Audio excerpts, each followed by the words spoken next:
जी नमस्कार, स्वागत है आप सभी का हमारे चैनल सी टेट अधिगम में। दोस्तों, आज की इस वीडियो में हम लोग बात करने वाले हैं, जो आप लोगों ने देखा होगा कि पिछले दिनों जो सीटों की संख्या बीपीएससी टियर 4 के माध्यम से दी गई है, क्या उसके अकॉर्डिंग अभ्यर्थियों का भला हो पाएगा? जी हाँ दोस्तों, आप सही सुन पा रहे हैं। आज की इस वीडियो में हम लोग एक एनालिसिस करेंगे, जिसके माध्यम से यह जानने का प्रयास करेंगे कि जो 27,000 के आसपास जो सीटें बताई जा रही है, वो सीटें कैटेगरी में कितने आएंगे और कितने अभ्यर्थियों को जो है टियर 4 में एक अनुमानित तौर पे शामिल होना है। ऐसे में बड़ा सवाल यह उठता है कि कंपटीशन का लेवल किस प्रकार से रहने वाला है। जी हाँ, जैसा कि आप सब यह जानते हैं कि 27,000 के आसपास सीट दी गई। हालांकि इसकी पुष्टि अभी तक ना शिक्षा विभाग की तरफ से हो पाई है, ना कहीं भी। लेकिन कुछ ऐसे प्राइवेट साइट्स हैं जिसके माध्यम से, उसके लिंक के माध्यम से, उस प्लेटफॉर्म से, उस वेबसाइट से लोग जाके परीक्षा का आवेदन फिल करते हैं। वहाँ भी सीटों के आंकड़े के साथ जो है इश्तेहार का एक लिंक प्रोवाइड कराया गया है। मैंने आज ही देखा कि एक साइट्स है जिसके माध्यम से अभ्यर्थी जाके वहाँ से तमाम परीक्षा के फॉर्म को अप्लाई करते हैं, वहाँ भी इस तरीके की चीज़ दी गई है। लेकिन शिक्षा विभाग से अभी तक इस बात की पुष्टि नहीं हो पाई है कि ये सीटों की संख्या सही में 27,000 है कि नहीं, क्योंकि जो वायरल हो रहा था उसमें कहीं भी शिक्षा विभाग के एक जो है मतलब कह सकते हैं कि इंडिकेट करने वाला ऐसा कुछ नहीं था कि यह सीट जो है शिक्षा विभाग के माध्यम से ही जारी किया हुआ है। ऐसे में चलिए, उसके बावजूद भी हम लोग एक आइडिया लगाते हैं कि 27,000 अगर सीट रहती है तो क्या होने वाला है। हालांकि आज की इस वीडियो के लिए हमने 3 टॉपिक रखा हुआ है। जो टॉपिक है कि क्या सीट बढ़ेगा, उसके बाद क्या एज रिलैक्सेशन मिलेगा, उसके बाद सीट नहीं बढ़ेगा तो कंपटीशन का लेवल क्या होगा। इस 3 टॉपिक पे ही मात्र हम लोग आज की इस वीडियो में बात करने वाले हैं। तो बने रहिएगा, इस वीडियो को पूरा देखिएगा, अंत तक देखिएगा। वीडियो अच्छा लगे चैनल को सब्सक्राइब कीजिएगा। सबसे पहले हम लोग बात कर लेते हैं सीटों की बढ़ोतरी के बारे में। जैसा कि आप लोगों ने देखा होगा कि अब अभ्यर्थियों में आक्रोश जो है फूट चुका है, सड़कों पे दिखाई दे रहा है। यहाँ तक कि जेडीयू कार्यालय तक का घेराव करने का काम अभ्यर्थियों की तरफ से किया गया है, क्योंकि सीटों की संख्या इतनी कम है। पहले जो सीटों की संख्या बताई गई थी उसके लगभग आप कह सकते हैं कि 8 गुना कम सीट आपको प्रोवाइड कराया गया है, क्योंकि 1.5 लाख से ऊपर की सीटें कही जा रही थी। लगभग 6 से 7 गुना अधिक सीटें बताई जा रही थी। आया कितना? 27,000 सीट। ऐसे में यह देखने वाली बात हो जाती है कि क्या यह सीट जो है आया हुआ ये सही है कि नहीं, पहला चीज। दूसरा चीज कि अगर इतना ही सीट होता है तो क्या हाल होने वाला है कंपटीशन का।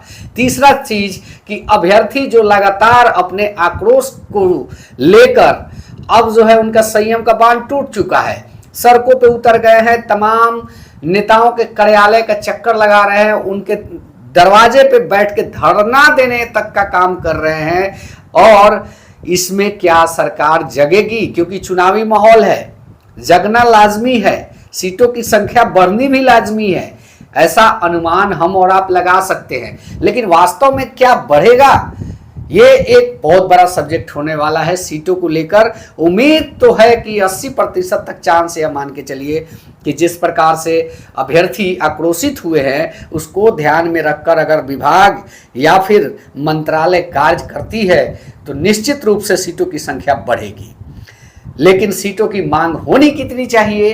तो सीटों की मांग 1.5 लाख से ऊपर ही होनी चाहिए, कम नहीं होनी चाहिए, क्योंकि आप मांगेंगे 1.5 लाख तभी 1 लाख 1.25 लाख देगा। अगर उससे कम मांगेंगे तो आपको दिक्कत है, क्योंकि वो पूरी सीटों पे बहाली देना नहीं चाहता। कारण इसका यह है कि उसको सीधे दिख रहा है कि हम जो है अब अदर स्टेट के लोगों के लिए दरवाजा बंद कर दिए हैं। उसका एक रेशियो निकाल के कंपटीशन का जो लेवल मतलब टीआरई 3 में आप लोगों ने देखा है, उसी के हिसाब से सीटों को देने का प्रयास किया गया है। उस कटअप के लेवल को जो है उसके ऊपर ही रहना चाहिए। कहने का मतलब कि अगर 74 कटअप प्राइमरी का गया हुआ है तो 74 से कम नहीं आना चाहिए, भले 84 चला जाए। इस चीज को मेंशन करके ही इन लोगों ने सीटों को दिया है, क्योंकि उनको पता है कि इस बार अदर स्टेट के लोग जो है सभी सीटों पे लड़ेंगे नहीं, कमाई होगी नहीं। आवेदन करवाइए और इसका लाभ उठाइए। कंपटीशन का लेवल ऐसा हो चुका है, अगर 27,000 सीट आती है तो ज्वाइनिंग के बाद भी 5,000 सीट बच जाएगा, क्योंकि इतना टफ कंपटीशन हो जाएगा कि विभाग 5,000 सीट बचा लेगा। ये अलग बात है। एज रिलैक्सेशन के मुद्दे पे बात करते हैं तो आप सभी को हम बता दें कि एज रिलैक्सेशन पे ऑलरेडी विभाग की सहमति बन चुकी है कि एज रिलैक्सेशन इस बार टीआरई 4 में अभ्यर्थियों को मिलना चाहिए, क्योंकि पिछले दिनों माननीय शिक्षा मंत्री की तरफ से भी यह निकल के आया था कि एज रिलैक्सेशन पर जो है विचार विमर्श चल रहा है और जिस दिन विज्ञापन आएगा उस दिन आपको एज रिलैक्सेशन देखने को मिलेगा। तो ये कोई बड़ा इशू नहीं है, अभ्यर्थी घबराए नहीं, एज रिलैक्सेशन निश्चित रूप से मिलेगा। सीट नहीं बढ़ेगा तो क्या रहने वाला है कंपटीशन। दोस्त हम बता देना चाहते हैं कि 27,000 अगर सीटों को पकड़ के आप अगर 13% भी निकाल देते हैं जनरल का, तो आप देखेंगे कि 12% अगर जनरल का निकालते हैं तो 3240 सीट आती है उसको। उसमें पुरुष और महिला दोनों रहने वाले हैं, उसमें अदर स्टेट भी रहने वाला है। तो ऐसे में आप सोच सकते हैं कि कटअप का लेवल कहाँ जाएगा। बीसी कैटेगरी में 3600 सीट आएगा, उसमें पुरुष और महिला दोनों रहेंगे।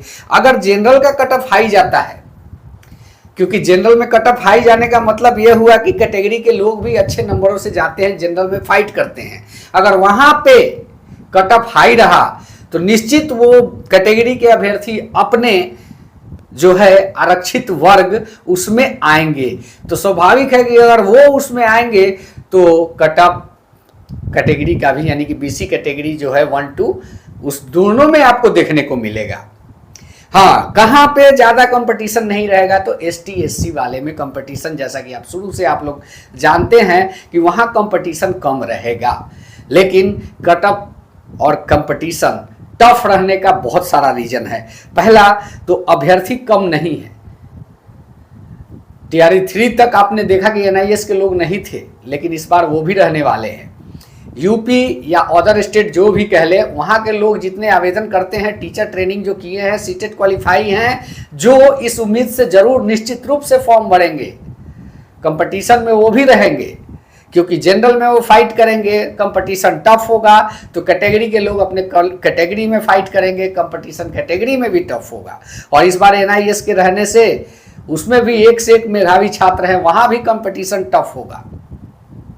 तो इस बार अगर सीटों की संख्या नहीं बढ़ती है तो अभ्यर्थियों के लिए बड़ा सवाल यह हो जाएगा कि बिहार के लोग जो शिक्षक बनने के लिए प्रयासरत हैं, कुछ ही स्टूडेंट का इस बार भी सिलेक्शन हो पाएगा, क्योंकि मेधावी यहाँ भी हैं। मैं ये नहीं कहता कि सभी बाहरी राज्य के स्टूडेंट्स ही ले जाएंगे, लेकिन यहाँ कुछ ही सीट मिल पाएगा। सारी सीट एक बार फिर जो प्योर एनसीईआरटी पढ़ने वाले इंग्लिश मीडियम के छात्र हैं उनके फेवर में यह शिक्षक बहाली एक बार फिर चली जाएगी। खुल के बात करने में यही है, दिक्कत महसूस होगा, क्योंकि मैंने डायरेक्ट बता दिया कि इंग्लिश मीडियम के छात्र जो एनसीईआरटी के हैं उनके फेवर में जाएगी। इसको लेके आप लोग बुरा नहीं मानिएगा, क्योंकि ये सच्चाई है, क्योंकि वहाँ पे उनकी जो तैयारी होती है वो बिल्कुल अंदर तक की तैयारी होती है। अब रही बात कि अदर स्टेट कहाँ फाइट करेंगे, तो अदर स्टेट जनरल में ही फाइट करेंगे, लेकिन जनरल का कटअप जब हाई होगा तो स्वाभाविक है कि कैटेगरी में भी कटअप हाई होगा। तो ऐसे में जो प्रोटेस्ट होने जा रहा है, 9 तारीख को बताया जा रहा है कि प्रोटेस्ट किया जाएगा सीटों को लेकर, इसमें सभी अभ्यर्थियों को शामिल होना चाहिए। जिनको लगता है कि सीटों की संख्या ठीक नहीं है, संतोषजनक नहीं है, वो सारे अभ्यर्थी शामिल हों और अपनी हक की लड़ाई में भागीदारिता को सुनिश्चित करें, ताकि सीट मिलना, निश्चित रूप से सीट मिलेगा। सिर्फ आप एक बार उतर के देखिए, क्योंकि ऐसा माहौल बन चुका है कि आपको आपका हक अवश्य मिलेगा। जी हाँ दोस्तों, यह वीडियो अच्छा लगा हो तो चैनल को सब्सक्राइब कीजिएगा। मिलते हैं नेक्स्ट वीडियो में। धन्यवाद। जय हिंद। वंदे मातरम।